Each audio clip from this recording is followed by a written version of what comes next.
ঢিল মারবেন না, হুল ফুটায় দেওয়া হবে। যুবকরা, ওই সমস্ত আন্দোলনে যোগদান করো না। তোমাকে কোরআন শেখার জন্য বলে না।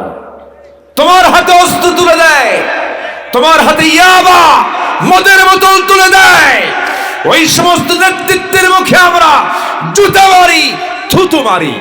হবে না তো? তোমার উদ্বোধন হয়েছে হারাম দিয়া, তুমি শান্তি পাবা না তো? উদ্বোধন হয়েছে কি দিয়া? হারাম দিয়া। হারাম কোন রিলেশন করা যাবে না। যুবকরা, হারাম কোন রিলেশন করবা না। এখানে অনেক প্রশ্ন আসছে। বিয়ে করতে হলে পিছনের দরজা দিয়ে যাবে না, মোবাইলে মিস কল মারবা না। এগুলো সব চোরের কাম। এগুলো কার কাম? কম চোর। এগুলো চোররা এগুলো করে। বীর পুরুষের মতো ভূমিকা পালন করবা। মেয়ের আব্বাকে বলবা বিয়ে দেন, আমার আব্বার কাছে যান। কি কথা বোঝা গেল? কি আবার অস্ত্র ধরে নাকি? এরকম কিছু সন্ত্রাস আছে কি? আছে কিনা বলেন? এই সমস্ত নোংরামিগুলো করা যাবে না বাবারা। বিয়ের সময় যদি হয়ে যায়, বিয়ের সম্পর্ক ক্যারিয়ারের সাথে নয়, বিয়ের সম্পর্ক হলো যৌবনের সাথে। কারণ যৌবন আছে, বিয়ে তোমার করতে হবে। ক্যারিয়ার করতে করতে তোমার করতে করতে 50 বছর লেগে গেল। মাঝখান দিয়ে তুমি আকাম কুকাম করে সন্তান পেটে চলে আসলো, যার সন্তান অ্যাবর্শন করে এটাকে ডাস্টবিনে ফেলে দেওয়া হলো, কুকুরের খাবার হলো, শুকুরের খাবার হয়ে গেল। এই যে নিকৃষ্ট যৌনাচারের মধ্য দিয়ে সমাজ তুমি ধ্বংস করে ফেললে, এগুলো করার কি দরকার রে বাবা? 60 বছর হতে হতে বিয়ে করার সময় পেলে না, 60 বছর বয়সে বিয়ে করলা, 65 বছর বয়সে বাচ্চার বাপ হলা। সন্তান নিয়ে যখন রাস্তায় নামবা, সবাই বলবে এই ছেলেটা তোমার দাদা না না না। এগুলো সময় লস, এগুলো করা যাবে না। বিয়ে করে নাও সময় মতো। নবজি তার মেয়েকে বিয়ে দিয়েছেন সময় মতো, নবজি নিজেও বিয়ে করেছেন সময় মতো। রাসূল নিজে বিয়ে করেছেন 40 বছরে না 25 বছরে, 50 বছরে না 25 বছরে, 25 বছরে বিয়ে করেছেন। আবার বিয়েটা শুরু করেছেন বিধবা নারীকে বিয়ের মধ্য দিয়া। আল্লাহু আকবার। আমার বন্ধুগণ, কথাই তো কথা বেড়ে যায়। একজন নারীর কথা বলছিলাম, যে নারীর সংসারটা ছিল হলো ফেরনের সাথে, কিন্তু ইমানটা ছিল তার মজবুত। ইমান যখন আনলেন, ফেরনের কানে সংবাদটা চলে গেল। ফেরন বলল, আসিয়া শুনতে পেলাম তুমি নাকি কালেমা পড়ে মুসলমান হয়েছ। আসিয়া সরল মনে বলছেন, স্বামী আমার, আমারও যৌবন আপনার কাছে আছে, আপনার যৌবন আমার কাছে আছে। আমি আপনি শুনবেন কেন? আমি বলে দিচ্ছি, আশহাদু আল্লা ইলাহা ইল্লাল্লাহ। ফেরাউন আকাশ থেকে ভেঙে পড়লো, বলল, আসিয়া শোনো, তুমি এত বড় আমার সঙ্গে এইরকম অন্যায় কাজ করে ফেলবি, আমাকে আড়াল করে তুমি এমনটা বড় একটা সিদ্ধান্ত নিয়ে ফেলেছ। তুমি কি জানো এটা আমার জন্য কত বড় হুমকি স্বরূপ হয়ে গেল? আমি তোমাকে বারবার অনুরোধ করছি, তুমি ঈমানটা ছেড়ে দাও। আসিয়া বলছেন, আমার স্বামী গো, আপনি আমাকে যতবার বলবেন আমার ঈমান ততবার পাকা হয়ে যাবে। যেরকম সুবহানাল্লাহ। আসিয়ার দামটা ছিল কত? তিনি হচ্ছেন ফার্স্ট লেডি অফ ইজিপ্ট। ইজিপ্টের তিনি ছিলেন ফার্স্ট লেডি। মন্ত্রী বড় না মন্ত্রী বউ বড়?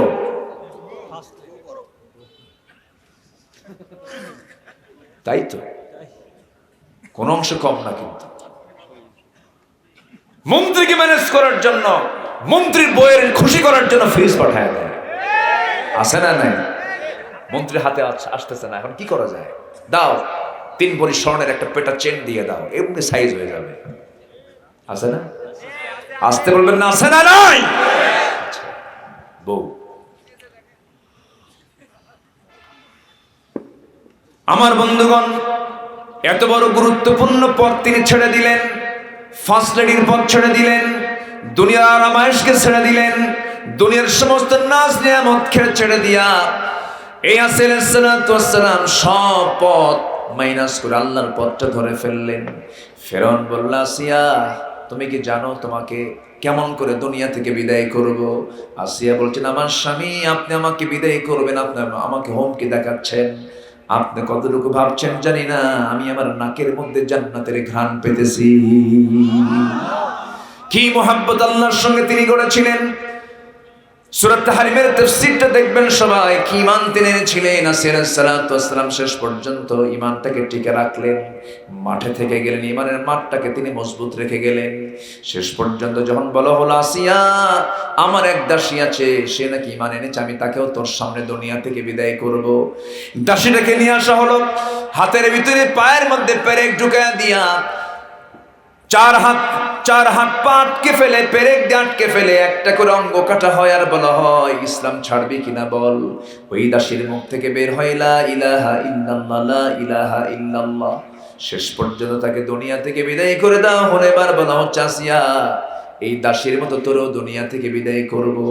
এই কথা বলি জল্লাদ কেরানি করে ফেললো। জল্লাদ সামনে চলে এলো, করাত এনে তার মাথায় লাগিয়ে ফেলবে। এমন সময় বলা হলো, আসিয়া শুধু একটা সিদ্ধান্ত, ঈমানটাকে ছেড়ে দাও, সব তোমার হয়ে যাবে আবার।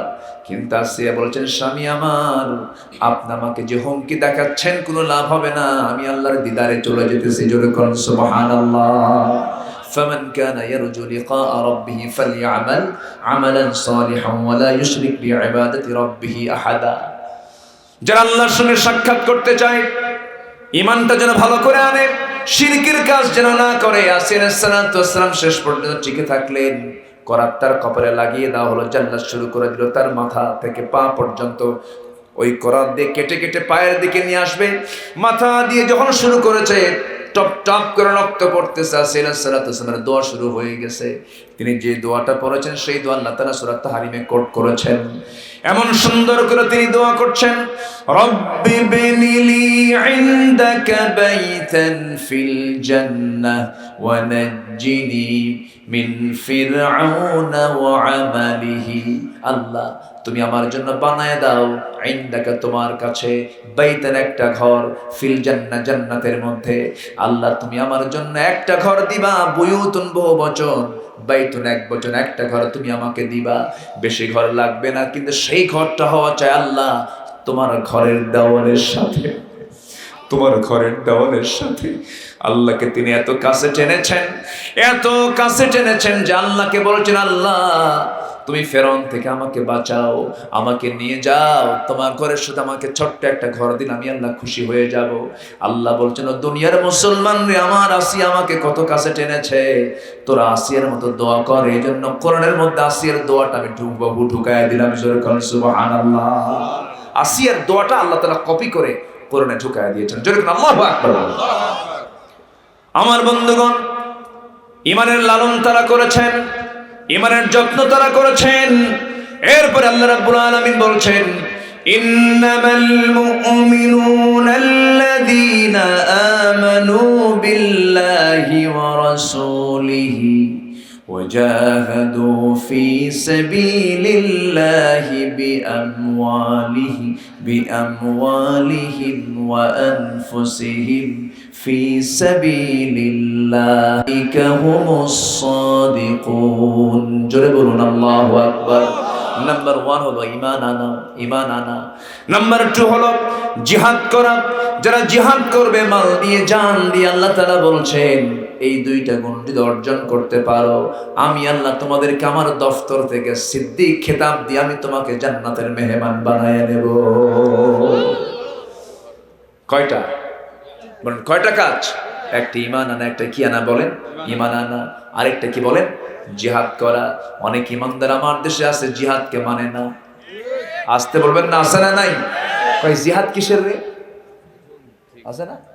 জিহাদকে জঙ্গের সঙ্গে চালায় দেয়, আছে না নাই? যে বলে জিহাদ নাই, তার ঈমান নাই। জিহাদ আছে না নাই? আচ্ছা, আল জিহাদু মাদিন ইলা ইয়াউমিল কিয়ামাহ। কিয়ামত পর্যন্ত জিহাদ ছিল, আছে, থাকবে। বলেছেন মুহাম্মদ সাল্লাল্লাহু আলাইহি ওয়াসাল্লাম, নবীজির মিষ্টি খাওয়া সুন্নাত মানবো। বাহ! নবীজির চোখের সুরমা লাগানো সুন্নাত মানবো। বাহ! নবীজির কি পাগড়ি লাগানো সুন্নাত মানবো। বাহ! নবীজির মিসওয়াক করা সুন্নাত মানবো। কত সুন্দর! কিন্তু নবীজি আমার তায়েফের ময়দানে গিয়ে 3 দিন 3 রাত না খেয়ে দাওয়াতের দিকে মার খেয়েছেন, এটা মানবো না? রাসূল উহুদের ময়দানে দ্বীনের প্রতিষ্ঠার জন্য মাথায় লোহার হেলমেট পরেছেন, হাতে তরবারি নিয়েছেন, বর্ষা হাতের মধ্যে নিয়েছেন। আম্মা জান আয়েশা বলেন, আমার ঘরটা ছিল নবীজির অস্ত্র দিয়ে ভরা। যেরকম সুবহানাল্লাহ। খালি আপনি তসবিহ জপবেন, গোটা ঘরটাকে শুধু আপনি ডেকোরেট করবেন আল্লাহর আয়াতের হাদিস দিয়া, কিন্তু দিন কায়েমের জন্য নবীজির সেই হেলমেট, বর্ষা, এই সুন্নত আপনি মানবেন কোন দিন? ঠিক কি না? আমার বন্ধুগণ, ইসরায়েলরা নবীজির ঘরের সুন্নতকে বাস্তবায়ন করেছে। ওদের ঈমান নাই, কিন্তু ওখান থেকে তারা মডেল নিয়েছে। মহানবীর ঘরটা কি দিয়ে সাজানো ছিল? আমার নবীর ঘরটা সাজানো ছিল তরবারি দিয়া আর অস্ত্র দিয়া। আল্লাহু আকবার। আর মুসলমান এখন ঘর সাজাই হলো কুত্তার ঠ্যাং, বিলের ঠ্যাং দিয়ে। আমি কি ভুল বলতেছি? আমার নবীজি খন্দকের পরীক্ষা খনন করছেন। খন্দক সালমান ফার্সির পরামর্শক্রমে সবার আগে পরীক্ষা খনন করার জন্য কোদাল হাতে নিয়েছেন মুহাম্মদ সাল্লাল্লাহু। রাসূল তো কোদাল হাতে নাও নিতে পারতেন, বলতেন তোরা কর, আমি আছি। আমার নবীজি জিহাদের ময়দানে বসে আছেন সাহাবায়ে কেরামকে নিয়ে, ক্ষুধা লাগছে, রান্না বান্না করো। রাসূল বলেন, তুমি কি করবা? আমি রানবো। তুমি কি করবা? আমি কুটবো। সবার দায়িত্ব বন্টন হলো। রাসূল বলেন যে আমাকে একটা দায়িত্ব দাও। হুজুর আপনার কোনো দায়িত্ব নাই। কেন? আমাকে দায়িত্ব নিতে হবে। আমি লাকড়ি খড়ি সংগ্রহের দায়িত্ব নিলাম। সবচেয়ে কঠিন কাজ কোনটা? লাকড়ি খড়ি সংগ্রহের দায়িত্বটাই রাসূল কঠিন দায়িত্বটাই নিজের কাঁধে উঠায় নিলেন। সুবহানাল্লাহ বলবেন না? আর আমার দেশের কিছু নেতা আছে, এরা বলে যত রক্ত লাগে দেব, প্রয়োজনে লোক পাঠাবো, আমি যাব না। আছে না নাই? অনলাইনে আন্দোলন হয় না। দিন কায়েমের জন্য যদি বিশ্বনবীর দেহ থেকে রক্ত ঝরানোর প্রয়োজন হয়, সেই দিন কায়েমের জন্য ইমানদারকেও জানমাল কুরবানি দেওয়ার সিদ্ধান্ত নিতে হবে মুসলমান। রাজি আছেন কারা কারা? হাত উঁচু করে দেখান।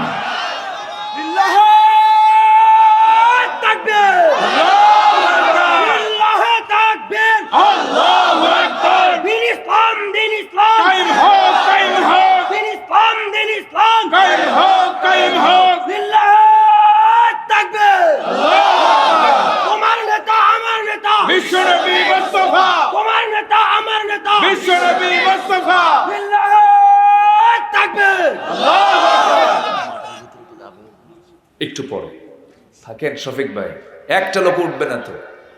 আছে তো? আছে না? যাবেন কি আপনারা? দোয়া না করে কেউ যাবেন? দোয়া না করে গেলে কিন্তু কোনো দোয়া নাই। বসেন। নতুন বছর পাচ্ছি আমরা, পেয়েছি, দোয়া করবো না ইনশাআল্লাহ? জোরে বলি ইনশাআল্লাহ। এমন একটা মাহফিল আমি আজকে আসলাম, যে মাহফিলে 2023ও আসলাম, 24ও আসলাম। জি আলহামদুলিল্লাহ। হ্যাঁ থামেন। অনেক মাহবুর মাহফিল আসছেন, প্যান্ডেল ভরা, লেডিস ফার্স্ট, বলি আলহামদুলিল্লাহ। মার্কেটে যেতেও ফার্স্ট,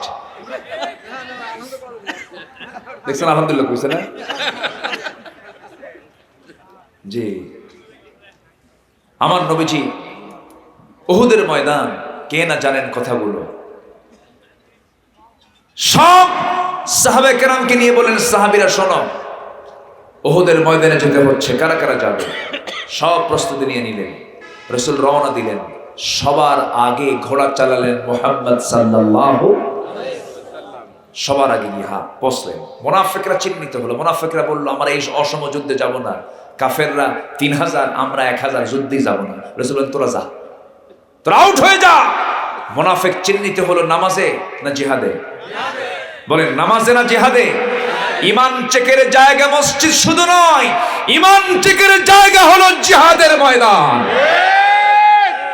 কারণ নামাজ মুনাফিকরা পড়ে, তবে মুনাফিকরা ফজর পড়ে না। মুনাফিকরা কি পড়ে না? ফজর পড়ে না, ওরা পড়তে পারে না। ওরা দেখায় জোহরে সব আসে। আমার নবীজি উহুদের ময়দানে সাহাবায়ে কেরামকে নিয়ে রওনা করলেন। মাঝ থেকে মুনাফিকরা চিহ্নিত হয়ে গেল। আমার নবীজি 50 জন তীরন্দাজকে একটা জায়গায় তাদেরকে রেখে দিয়ে বললেন, শোনো খবরদার, এই জায়গা তোমরা ছাড়বা না, শত্রু কিন্তু আক্রমণ করতে পারে। যুদ্ধ শুরু হয়ে গেল। সেই যুদ্ধের ময়দানে আমার নবীজি অংশগ্রহণ করলেন। যুদ্ধ প্রথম পর্যায়ে মুসলমানদের বিজয় নিশ্চিত হয়ে গেছে, কিন্তু মাঝখান থেকে যুদ্ধ যখন থেমে গেছে, ওই 50 জন তীরন্দাজ নবীজির অনুমতি না পেয়ে সেখান থেকে স্থান ত্যাগ করেছেন। কাফের মুশরিকরা ওই দিক দিয়ে অতর্কিত হামলা করে রাসূলকে টার্গেট করে রাসূলকে বৃষ্টির মতো তীর মারতেছে। আমার নবীজির পাশে সেই সময় কেউ ছিল না। কাফেররা অনুমান করলো, দেখতে পেল যে এই জায়গায় হামলার একটা সুবর্ণ সুযোগ। এমন সময় 10 জন থেকে 15 জন সাহাবী রাসূলকে দেখা মাত্রই অস্ত্র হাতে নেওয়ার সময় না পেয়ে তারা দৌড় মেরে নবীর কাছে চলে আসলেন। চতুর্দিকে প্রাচীরের মতো, অপ্রতিরোধ্য প্রাচীরের মতো দাঁড়িয়ে গেলেন। এমন সময় বলছেন, হুজুর আপনি মাঝখানে দাঁড়িয়ে থাকেন, যত তীর আমাদের গায়ে লাগবে কিন্তু আপনার গায়ে লাগাতে দেব না। আমার নবীর সামনে পাখির বাচ্চার মতো 10 মিনিটের ভিতরে 10 থেকে 12 জন সাহাবী তীরবিদ্ধ হয়ে দুনিয়া থেকে বিদায় নিয়ে নিলেন। তীরগুলো আসে কারো চোখে লাগে, কারো বুকে লাগে, কারো হাতে লাগে। দুনিয়া থেকে বিদায় নিলেন। নবীজির পাশে আর কেউ নাই, নবীজি সম্পূর্ণ একাকী। কাফের মুশরিকরা সাহস যুগে সামনের দিকে এগোতে লাগলো। হাতের মধ্যে পাথর নিয়ে নবীজিকে কাছাকাছি জায়গা থেকে পাথরটা হাতের মধ্যে নবীজির মাথা বরাবর মেরে দিল। নবীজির মাথায় ছিল হেলমেট, লোহার হেলমেট। সেই লোহার হেলমেটের চিকন লোহা নবীজির কপালের মধ্যে গেঁথে গেল। আরেকজন মেরে দিল গাল বরাবর আরেকটা পাথর নবীজির শিরস্ত্রাণের চিকন লোহা নবীজির গালের মধ্যে গেঁথে গেল। আরেকজন কাফের মেরে দিল নবীজির মুখ বরাবর, নবীজির সামনের দুটো দাঁত ভেঙে পড়ে গেল। নবীজি মুখ থুবড়ে উহুদের ময়দানে পড়ে গেলেন। আমি যতবার মদিনায় যাই উহুদের প্রান্তরটা দেখে আসি। আমার নবীজি মাঝে মাঝে সফরে যেতেন, উহুদের প্রান্তরটা দেখতেন আর বলতেন, ও সাহাবীরা, উহুদ পাহাড় পার মাইল লম্বা, উহুদ পাহাড় আমাকে খুব ভালোবাসে, আমি উহুদ পাহাড়কে আমি নিজেও ভালোবাসি। আমার নবীজি উহুদের প্রান্তরে চিত হয়ে পড়ে গেলেন, মুখ থুবড়ে পড়ে গেলেন। চতুর্দিকে কাফের মুশরিকরা চিৎকার মেরে মেরে বলছে, মুহাম্মদ মারা গেছে, মুহাম্মদ মারা গেছে। সাহাবে কেরামদের কানে সংবাদ চলে গেছে, মদিনার আকাশ বাতাস টপ নিউজ হয়ে গেছে, রাসূল দুনিয়া থেকে বিদায় নিয়েছেন। মদিনার একজন পাগলী মহিলা, মদিনার একজন পাগলী সাহাবী, নবীর পাগলী, নবীর পাগল, ওই মহিলার কানে যখন সংবাদ চলে গেছে, রাস্তায় তিনি বের হয়ে এসেছেন। এমন সময় এক সাহাবী বলছেন, মহিলা কান্দো কেন, কোথায় যাও? তিনি বলছেন, রাসূল নাকি দুনিয়া থেকে বিদায় নিয়েছেন। সঙ্গে সঙ্গে এক সাহাবী বলে, ও মহিলা, তুমি কি জানো ওই যুদ্ধের ময়দানে তোমার বড় ভাই শাহাদাত বরণ করেছেন? তিনি বলছেন, বড় ভাই মারা গেছে, কোনো দুঃখ নাই, আমার রাসূল বেঁচে আছে কিনা ক। আরেকজন এসে বলে, ও মহিলা, তুমি কি জানো তোমার প্রাণপ্রিয় স্বামী যুদ্ধের ময়দানে শাহাদাত বরণ করেছেন? আমার স্বামী চলে গেছে, আমার কোনো দুঃখ নাই, কিন্তু একটাবার জানিয়ে দাও আমার রাসূল প্রাণে বেঁচে আছেন কিনা। আরেকজন এসে বলে, মহিলা, তুমি কি জানো তোমার কলিজার টুকরা একমাত্র সন্তান যুদ্ধের ময়দানে মারা গেছে? এমন সময় তিনি বললেন, সন্তান চলে যাক, স্বামী চলে যাক, আমার ভাই চলে যাক, গোটা দুনিয়ার মানুষ চলে যাক, আমার কোনো চুল পরিমাণ কোনো দুঃখ নাই, কিন্তু একটাবার জানিয়ে দাও আমার রাসূল প্রাণে বেঁচে আছেন কিনা। নবীজির প্রতি কি মায়া, নবীজির প্রতি কি মোহাব্বত। আমার নবীজি এই মৃত্যুর কথা যখন সাহাবায়ে কেরামদের কানে যখন চলে গেছে, সবাই কান্নায় ভেঙে পড়েছেন। কিন্তু একজন চৌকস সাহাবী, চরম মেধাবী সাহাবী আলী রাদিয়াল্লাহু আনহু, তিনি তন্ন তন্ন করে রাসূলকে খুঁজে বেড়াচ্ছেন না, রাসূল মারা যেতে পারেন না। তন্ন তন্ন করে খুঁজে বের করলেন, নবীজির মুখের রক্তগুলো থোকা থোকা হয়ে পড়ে আছে, রাসূলের দাড়িগুলো রক্তে লাল হয়ে গেছে।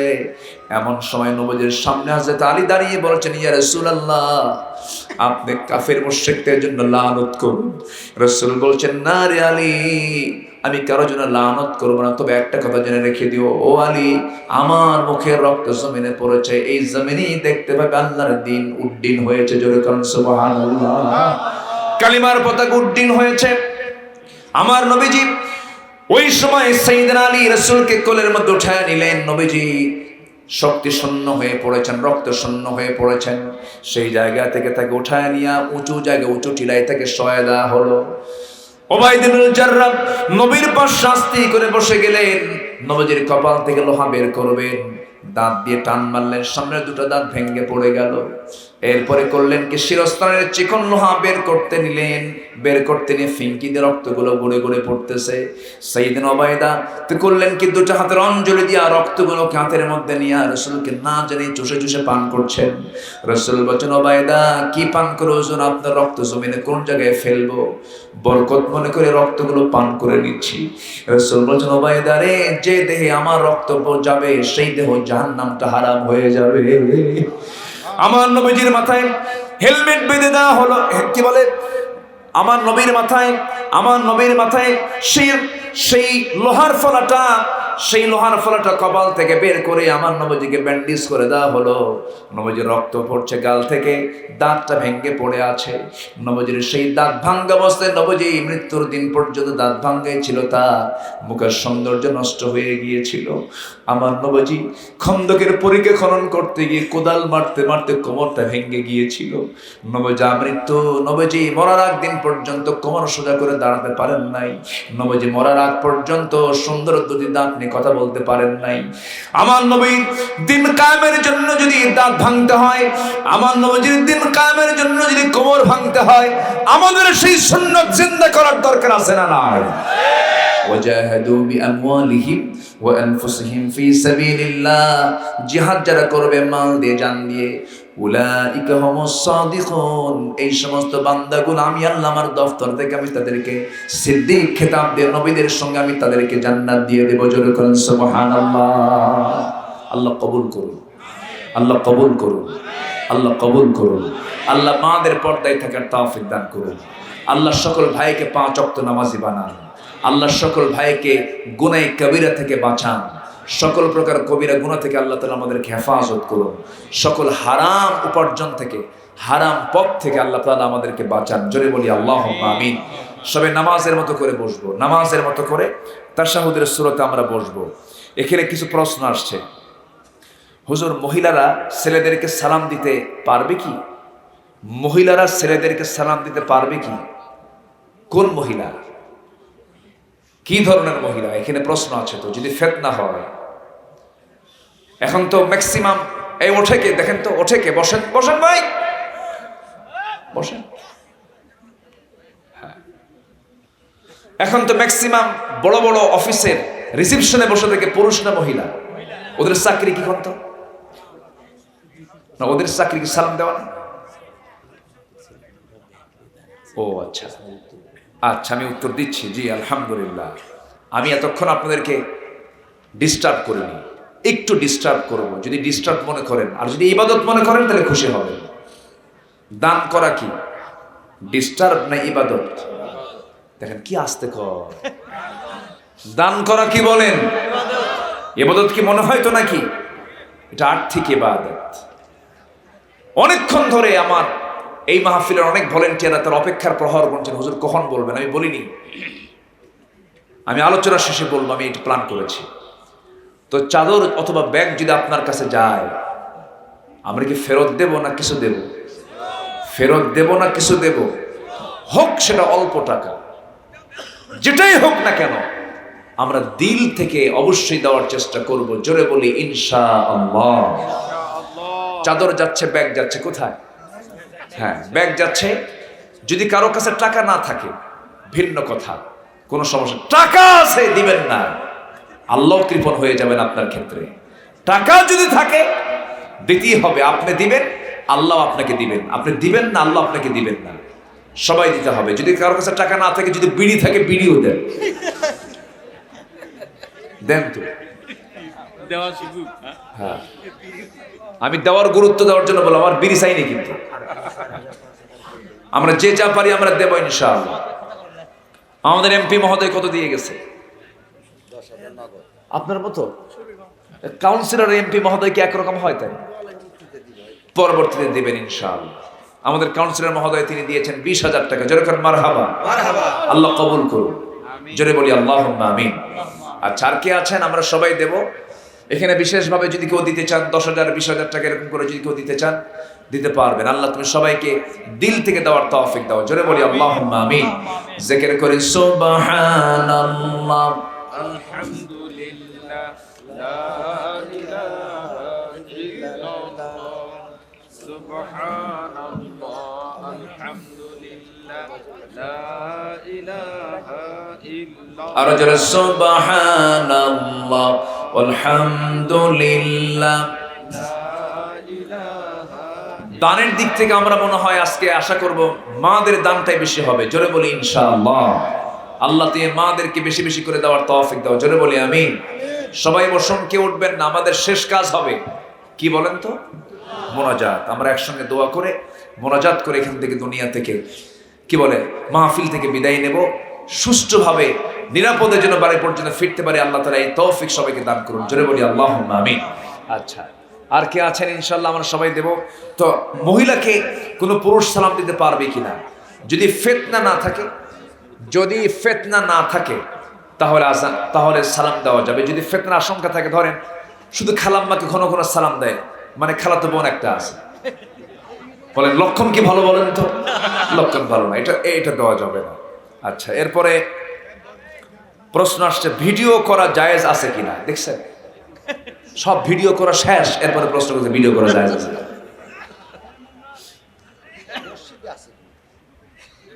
কোনো প্রবলেম নেই। এই প্রযুক্তি থেকে আজকে মুসলমান পিছিয়ে থাকার কারণেই আজকের এই দশাটা হয়েছে। প্রযুক্তির ব্যবহার করার দরকার আছে না নাই? ওরা যদি গান প্রচার করে গুনাহ হবে, ওর ওয়াজ প্রচার করলে কি হবে? সওয়াব হবে। বাস, ক্লিয়ার কথা। ভালো কাজ। আচ্ছা, আপনি আমাদের এলাকায় দাওয়াত কবুল করে আমরা আন্তরিকভাবে কৃতজ্ঞতা প্রকাশ করছি। অত্র এলাকার যুব সমাজ আপনার অর্জিত কোরআন সুন্নাহ দ্বারা ব্যাপকভাবে প্রভাবিত হবে। জানাব, আপনি অবগত আছেন সমকামিতা মহাপাপ। বর্তমান সময়ে সমকামিতা ভাইরাসের মতো ব্যাপকভাবে আমাদের দেশে ছড়িয়ে পড়েছে, যা একজন মুসলিম হিসাবে আমাকে কি করে? ব্যথিত করে। আচ্ছা জি, সমকামিতা এটা ছিল লূত আলাইহিস সালামের কওমদের একটা চরিত্র। আল্লাহ তাআলা সেই জাতিকে জমিনে গাড়িয়ে দিয়েছেন। দুঃখজনক হলো সত্য, ইউরোপের অনেক দেশে আমেরিকার পার্লামেন্টের সমকামিতার আইন পাস হয়, প্রমোট করা হয়, যা কুত্তা শিয়ালের মধ্যেও নেই। নাউজুবিল্লাহ বলেন। এই সমস্ত আচরণ যারা করবে কিয়ামতের দিন তাদের অঙ্গগুলো ফুলা অবস্থায় আল্লাহর সামনে হাজির হবে এবং তাদের জন্য ভয়াবহ শাস্তির ব্যবস্থা রেখেছেন কে? আল্লাহ তাআলা। এবং দুনিয়াতেও এর জন্য মহারোগে সে রোগী হয়ে পড়বে, আক্রান্ত হয়ে পড়বে। এটার একটা বৈজ্ঞানিক ব্যাখ্যা ছিল, আজকে বলার তো সময় পেলাম না। যেটা হারাম সেটাই রোগ, সেটা কি বলেন? রোগ। আর যেটা হালাল সেটা হলো সুস্থতা, শিফা, আরোগ্য। যেখানে বিকৃত যৌনাচার, নতুন নতুন নতুন রোগের উদ্ভব সেখানে হবে, নতুন করে সে অসুস্থ হয়ে পড়বে। এজন্য বিকৃত যৌনাচার একজন ইমানদারের জীবনে কখনো হতে পারে না। যুবকরা সাবধান থাকবে। আল্লাহ তুমি যুবকদেরকে সাইয়্যিদানা ইউসুফের চরিত্রবান হওয়ার তৌফিক তুমি আল্লাহ দিয়ে দাও। জোরে বলি আল্লাহুম্মা আমিন। দোয়া, ঠিক আছে, দোয়া করবো ইনশাআল্লাহ। সবার জন্য দোয়া হবে। আমরা চাইবে এখন কার কাছে? একজন একটা গজল শুনতে চেয়েছেন, অনেক আগে বলেছেন, শুনবেন? আগ্রহ আছে? এবং উনি নির্দিষ্ট করে দিয়েছেন অমুক গজলটা আপনি গাবেন। তাহলে দেখি, দেখা যাক।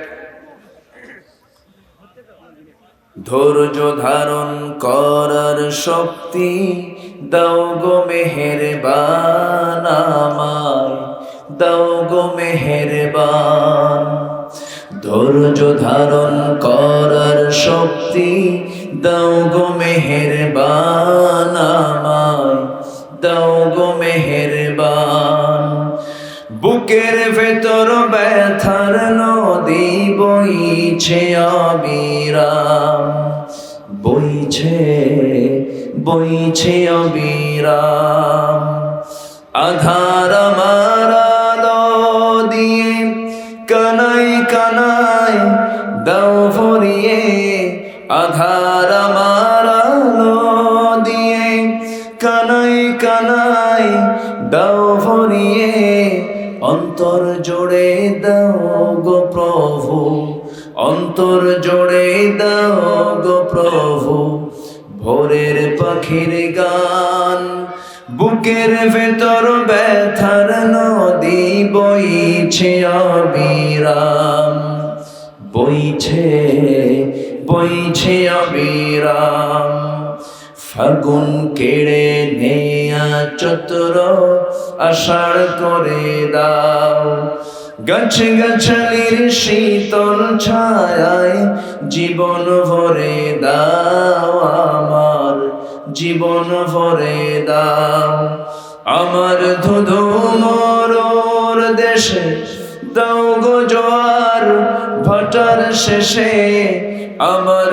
ধুধু মরুর দেশে দাও গো জোয়ার ভাটার শেষে পারাবারের বাউরি বাতাস পারাবারের বাউরি বাতাস আমায় করো দান বুকের ভেতর ব্যথার নদী বইছে অবিরাম বইছে বইছে অবিরাম ধৈর্য ধারণ করার শক্তি দাও গো মেহেরবান আমায় দাও গো মেহেরবান ধৈর্য ধারণ করার শক্তি দাও গো মেহেরবান আমায় দাও গো মেহেরবান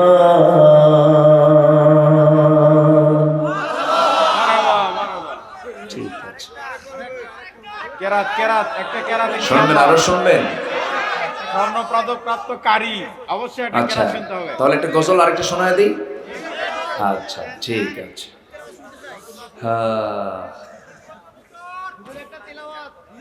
এলোকে কাবার ধারে আধার চিড়ে চিনিস না কি রে ওকে ও মা আমেনার কোল জোড়ে চাঁদ জানিস না কি রে এলোকে কাবার ধারে আধার চিড়ে চিনিস না কি রে ওকে ও মা আমেনার কোল জোড়ে চাঁদ জানিস না কি রে মুতালিব আজকে কেন বেহুশ হেন বকে খুশির বান বেদনার সুপ্ত ক্ষতে হাত বুলাতে কারে আগমন সাহারার হৃদয় ভরা ঝর্ণা ধারা বইল না খিরে এলোকে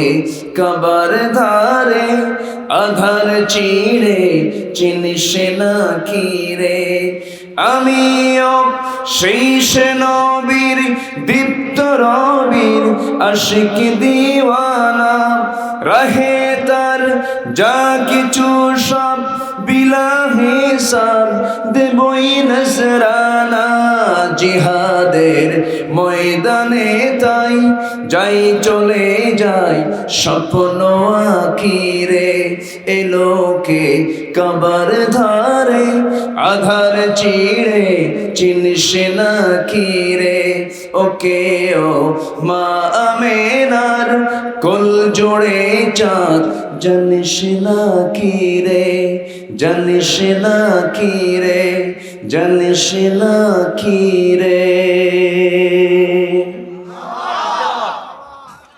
যা হয়েছে আমরা এখন বলি আলহামদুলিল্লাহ সবাই বলি সুবহানাকাল্লাহুম্মা ওয়া বিহামদিকা আশহাদু আল্লা ইলাহা ইল্লা আনতা আস্তাগফিরুকা ওয়া আতুবু ইলাইকা। আমার প্ল্যান ছিল 12টায় শেষ করে দেব, কিন্তু কেমনে যে আরো 1 ঘন্টা হয়ে গেল। আল্লাহ কবুল করুন, জোরে বলি আমিন। আগামীকালকে মাহফিল আমার বেশি দূরে না, খুবই কাছে, ব্রাহ্মণবাড়িয়া, খুব কাছে না। আপনার তো 1 রাত, আমার তো সব রাত, সব দিকে তাকাতে হবে। যতটুকু হয়েছে আমরা বলে ফেলি আলহামদুলিল্লাহ। ইউটিউবার যারা আসছে আমরা তাদের জন্য দোয়া করি। খুব খেপে যান আপনারা, কিন্তু এরা এই আগামী 7 দিনের ভিতরে এই ক্যামেরার মধ্য দিয়ে আমার এই আলোচনাগুলো পৌঁছায় দেবে কোটি কোটি মানুষের কাছে। সবই তো ঠিক, আবার বিরক্ত হবে, এটা হওয়া যাবে না। আল্লাহ ওদের খেদমতকে কবুল করুন, জোরে বলি আল্লাহুম্মা আমিন। কিছু ভুলভাল হইলে একটু ঠিকঠাক করে দিয়ে না, ওরা তো প্যাঁচ লাগে আবার মাঝে মাঝে না, বক্তার সাথে নায়িকার ছবি দিয়ে দেয়।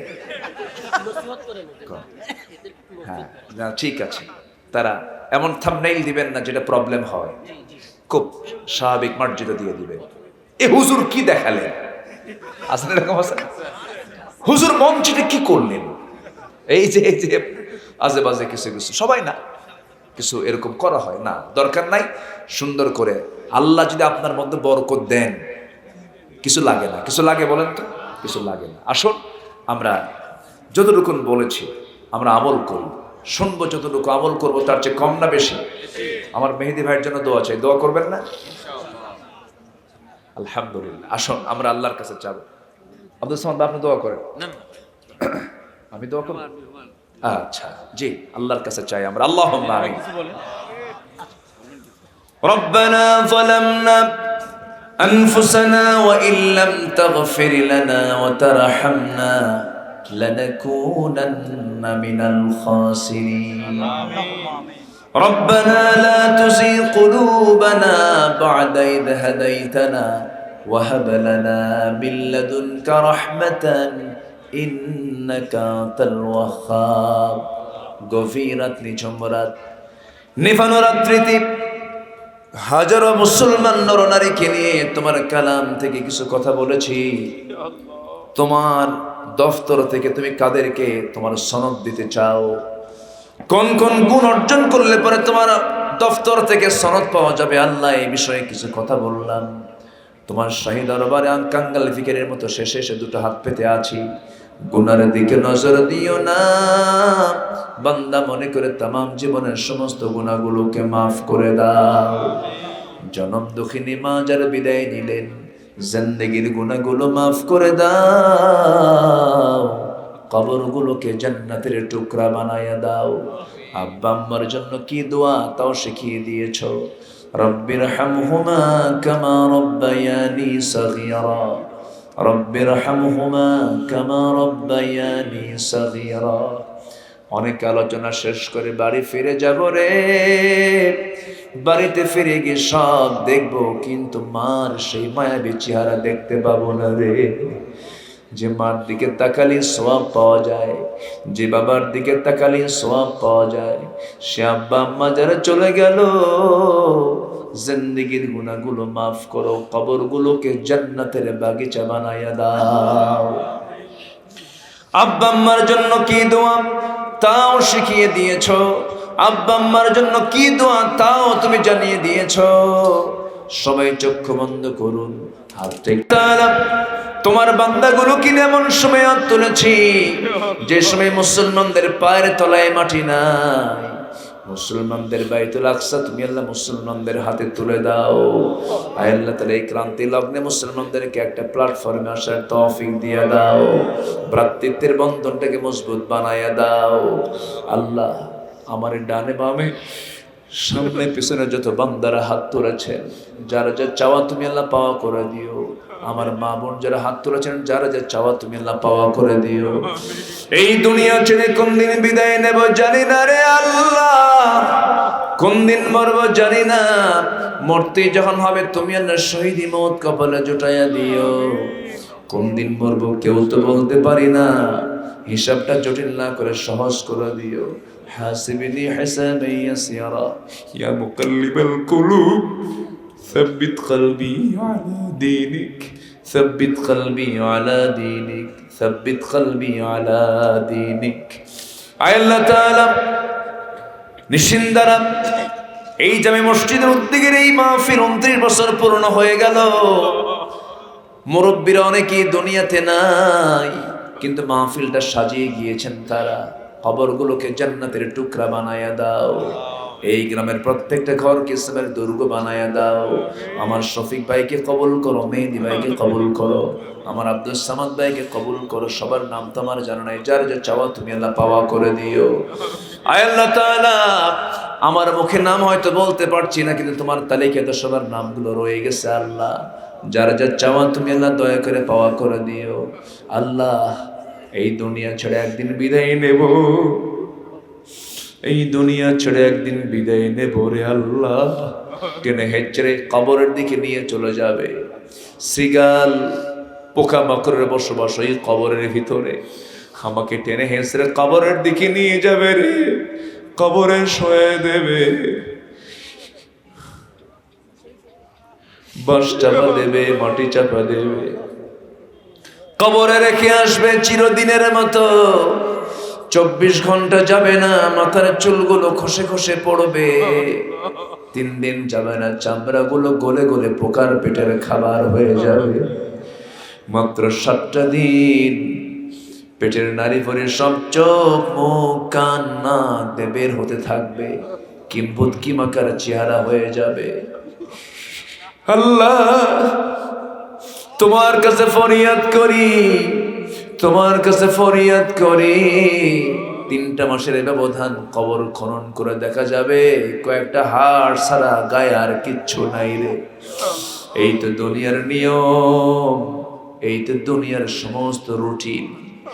ও আল্লাহ, এই দুনিয়া ছেড়ে যাওয়ার সময় যখন হয়ে যাবে আল্লাহ, জামানে জারি করে দিও লা ইলাহা ইল্লাল্লাহ মুহাম্মাদুর রাসূলুল্লাহ।